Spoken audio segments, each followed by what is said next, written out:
Fala pessoal, tudo bem? A gente está aqui agora com o papo da iGame. A gente tem o Kiko com a gente da Rei do Pitaco. Kiko, primeiramente é um prazer, cara, estar aqui com você. Kiko que é CEO e co-founder, né, do Rei do Pitaco. Kiko, conta um pouquinho pra gente, cara, primeiramente, como é que surgiu essa ideia e como é que vocês têm ido agora com a regulamentação no Brasil? Boa. Obrigado, Felipe. Obrigado pelo tempo. Prazer, pessoal.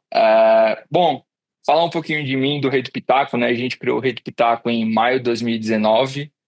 Muito naquela época, a gente estava olhando para o mercado de fantasy games, né? Na época, existiam nos Estados Unidos duas empresas muito grandes, que são hoje gigantescas com apostas esportivas e cassino, que é o DraftKings e o FanDuel. E a gente se inspirou no DraftKings e no FanDuel, eu e o meu sócio fundador, o Matheus, quando a gente foi criar esse modelo, porque basicamente existia o Cartola aqui no Brasil, o Cartola da Globo sempre foi um produto muito grande dentro do mercado, mas que nunca trouxe essa questão da premiação em dinheiro, né? E aí a gente viu essa oportunidade de pegar o Fantasy com premiação em dinheiro. Esse ia ser o nosso diferencial, a gente ia construir um produto do zero, construir um Fantasy do zero, e pegar esse diferencial que aconteceu nos Estados Unidos, que era essa questão da premiação em dinheiro envolvida no Fantasy. Foi assim que a gente começou em maio de 2019, 100% como um Fantasy Game. Tanto é que a gente, se você olhar o mercado, a gente é praticamente a única empresa que, antes da regulamentação, já estava aqui no Brasil, porque a gente já estava como um Fantasy. Sim. Então a gente esperou a regulamentação acontecer para a gente entrar no mercado de fato. A gente cresceu bastante esse produto de Fantasy Game para ser o Fantasy Game com premiação em dinheiro número um, uma base de usuários de mais de milhões de usuários que já jogou o nosso produto de fantasy game. E, obviamente, esse movimento era o movimento de entrar no mercado de apostas esportivas e de cassino, era um movimento natural. Era o mesmo playbook, né? A mesma trajetória que o DraftKings e o FanDuel tiveram nos Estados Unidos, era a trajetória que a gente já estava replicando aqui dentro do Brasil, né? Então, basicamente, esse é o nosso background antes de entrar no mercado e finalmente entrar no mercado regulamentado agora, 1º de janeiro de 2025.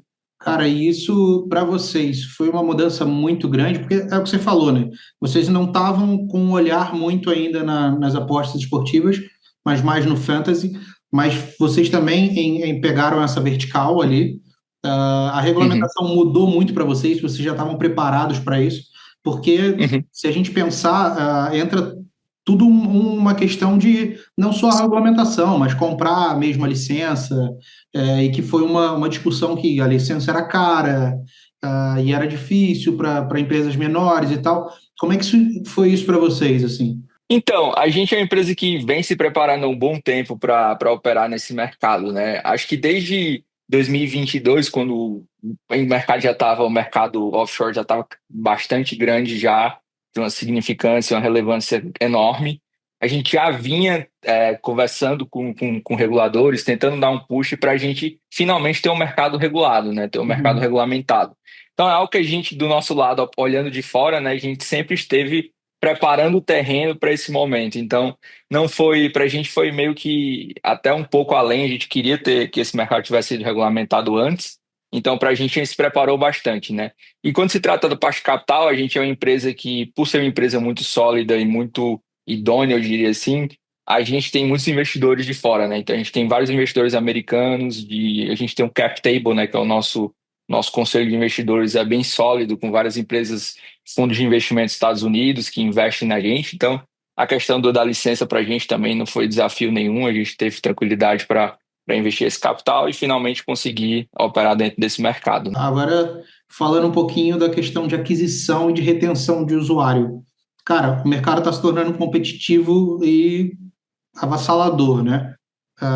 Como é que vocês lidam com isso? Quais são as ferramentas que vocês usam para poder adquirir e reter os usuários de vocês? Acho que eu sempre gosto de começar falando um pouquinho de retenção. Acho que esse a métrica acho que é mais importante aqui. A retenção, ela está totalmente atrelada ao produto. Ela não tem como se dissociar a retenção do produto em si, da experiência que você tem como usuário na sua plataforma. Se você tem um produto, né, que a gente fala que a retenção é baixa, é praticamente um balde furado. Você pode jogar água ali que vai vazar água, então não adianta de nada você ter uma aquisição maravilhosa onde você está adquirindo cliente pra caramba em volume, mas o seu produto não retém, né? Então, o nosso diferencial quando se trata de retenção é o produto. E o produto é um produto que a gente construiu aqui em casa, dentro de casa. A gente tem um produto in-house, a gente domina toda a parte de gerenciamento de risco, criação de oferta. Obviamente tem parceiros também para o grosso das ofertas assim, mas tem muita oferta que a gente faz dentro de casa, é oferta de Uhum. mercado de jogadores, tem essa diversificação. E isso é o que faz o cliente realmente ficar retido, né? É um produto que a gente pensou em cada detalhe da experiência e faz com que o usuário tenha uma experiência positiva quando ele entra no aplicativo e isso faz com que a retenção realmente tenha números que são acima do mercado, né? Se a gente olhar a nossa retenção hoje com estimativa de mercado, que é uma retenção que ela está acima da média de mercado, justamente porque a gente pôs bastante foco nessa parte do produto em si. Quando se trata de aquisição, acho que uma coisa que a gente fala internamente aqui é que a gente nunca vai gastar mais do que os competidores. É um mercado que é extremamente competitivo, né? Você tem Betano, empresa com muito Sim. capital, Bet365, BetMGM entrando no Brasil junto com a Globo. Então, a galera tem dinheiro praticamente infinito ali, eles conseguem investir quanto eles quiserem. E a gente é humilde o suficiente para falar, a gente nunca vai conseguir competir em quanto a gente vai gastar com esses caras, mas a gente consegue competir em ser mais inteligente do que eles na forma como a gente investe. Então, acho que esse é um grande diferencial que a gente pensa, né? A gente precisa ser mais inteligente e encontrar canais que Uhum. essa galera, tipo, não tá pensando, que não é mainstream, que não é, tipo, ah, vamos colocar uma placa de estádio, vamos patrocinar um Flamengo, um Corinthians. Isso é muito claro, assim, que as pessoas já fazem isso e o investimento, a concorrência de um investimento desse é enorme. Com isso, o preço também vai lá para cima. A Ah. gente entende que isso não dá retorno. Então, a nossa forma de investir é basicamente a gente traqueia tudo que tem retorno. O retorno ali, a gente consegue medir o retorno daquilo, e aí, conforme o retorno compensar para a gente vai investindo mais capital. Para esse ano, a gente já tem, sei lá, alguma ação que vocês estão fazendo que seja algo visionário, assim, que vocês tenham mudado? A gente sempre pensa, acho que assim, hoje, se você olhar o mercado, ele é um mercado onde o grande foco de aquisição, quando se trata de esporte, está ao redor de jogador, né? A Super Odds. Todo Sim. mundo fala hoje da Super Odds, né? Quando um pouco antes da gente entrar no mercado, a gente já tinha um foco em estatística de jogador. Por quê? Porque a gente veio do fantasy. O fantasy, ele vai muito de você estudar os jogadores e a estatística. Por quê? Porque é conforme eles pontuam dentro de campo, você tem a sua pontuação que forma a pontuação do time. Então a gente já veio desse foco de entender estatística de jogador. A gente cria oferta de jogador em casa, porque a gente já sabe fazer isso. A gente tem conversado muito normalmente com os operadores e com as casas, e a galera tem focado muito em AI, né, ultimamente. Vocês têm usado alguma coisa nesse sentido para poder ajudar na questão de dados e na experiência do usuário? Como é que tem sido isso na Rede do Pitaco? Boa. Acho que essa é uma excelente pergunta e assim, acho que todo mundo você fala hoje fala AI, AI, AI. Só que eu acho que muita gente fala, poucas vezes, poucas pessoas realmente entendem a fundo o que é aquilo e não só solta ao vento assim. Acho que eu sou um dos entusiastas assim que sou muito fanático por AI e dentro da empresa o que é que isso causa? Isso causa um ganho de eficiência absurdo. Um ganho de eficiência em que sentido?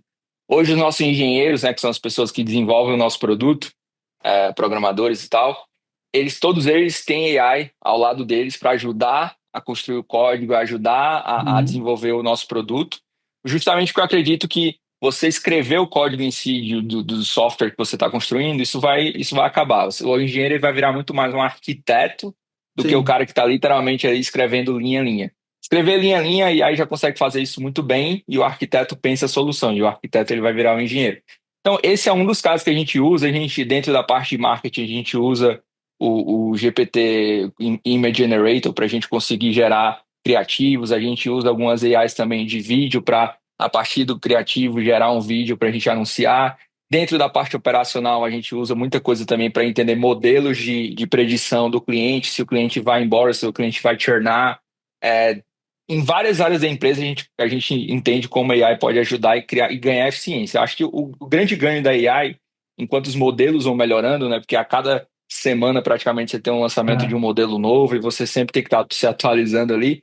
Mas eu acho que exatamente isso. O ganho de eficiência que você tem em cada área, isso vai crescer muito. Então, por exemplo, a forma dos anúncios que a gente escreve, o texto, AI, o vídeo, imagem, o nosso Bet Builder, a gente tem um Bet Builder, né, um criar aposta que a gente criou interno. E muito desse Bet Builder que a gente criou interno, desse criar aposta que a gente criou interno, foi entendendo com AI as correlações de mercados existentes e aí a gente conseguir construir um batch builder de uma forma muito rápida, porque se você pega em muitas empresas, até internacionais, que têm 4.000 funcionários, 5.000 funcionários, muitas dessas empresas, tipo o Enten da vida, eles não têm um batch builder ainda extremamente sólido, e a gente conseguiu construir isso rápido e muito com a ajuda da AI, que a gente é um time pequeno, a gente tem um time que tem 160 pessoas.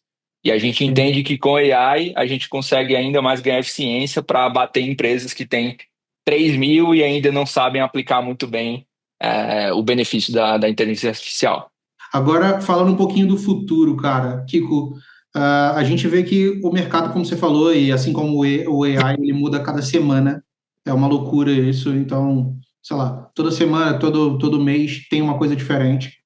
O que que a gente pode esperar de vocês agora para esse segundo semestre? Pode esperar para o segundo semestre é o que a gente sempre propôs, é ter um dos melhores produtos do mercado. Acho que a gente ainda não está no patamar de competir com grandes produtos do mercado, como 365, Betano, mas a gente está muito próximo. Então, eu espero que no segundo semestre a gente consiga já ter construído bastante coisa que a gente precisa ainda construir dentro do produto, para a gente estar lá no topo brigando. E se as pessoas perguntarem, putz, qual é o melhor produto que você vê do mercado hoje, que é a pós-esportiva de cassino, as pessoas colocarem o Rede Pitaco ali na conversa junto com esses grandes produtos. Então, se a gente tem um grande produto, eu acho que o mercado, a fatia de mercado é uma consequência, porque a gente investe já de forma efetiva.